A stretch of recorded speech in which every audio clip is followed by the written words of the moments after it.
Duane Bratt. He is a political science professor with Mount Royal University. Professor Bratt, good to see you. Good afternoon. What is the level of outrage in Alberta? Let's start with Alberta right now over news of these politicians traveling when Canadians are being encouraged to stay home. The fact that Premier Kenney had to dramatically reverse himself from last Friday, I think, is illustrative of how angry Albertans are.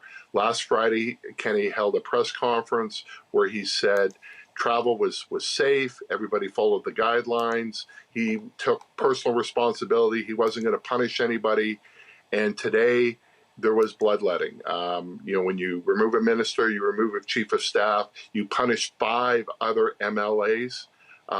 It showed just how angry this province was, and still is. And still is. And so does the buck stop at his office, or will he also have to, I can't see him resigning. We did not see Doug Ford resign after one of his ministers did resign.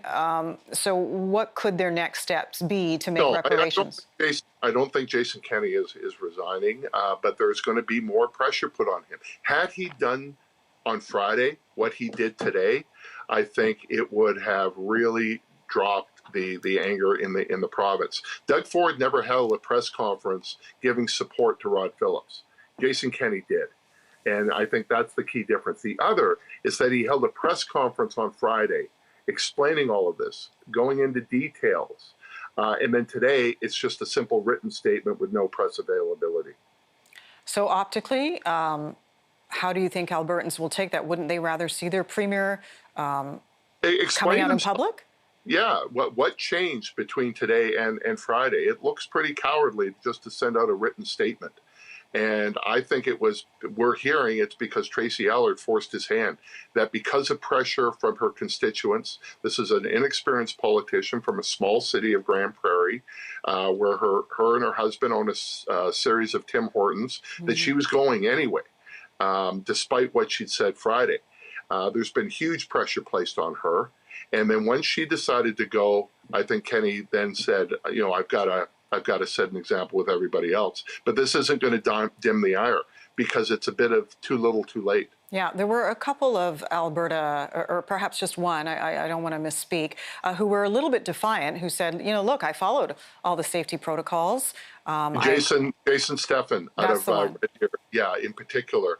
He had also written an op-ed for the local Red Deer paper in December, which was supposed to be explaining the government's lockdown policies, but it seemed more a critique of those policies.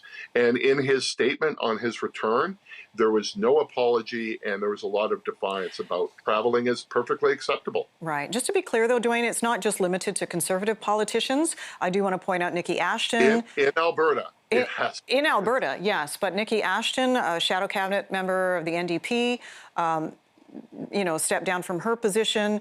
There were also some other, Pierre Arcand, a Liberal. There are other Liberal MPs who have also given up their parliamentary secretary positions, that kind of thing. It's not particularly exclusive to Conservative politicians.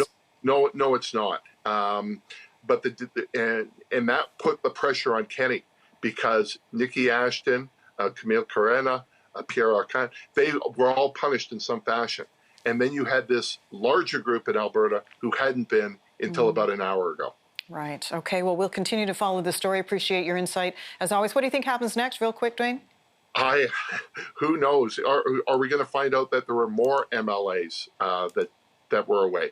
Yeah. Best to allocute now, I would say. Duane Bratt, political science professor with Mount Royal University. Thanks for your time. Appreciate it.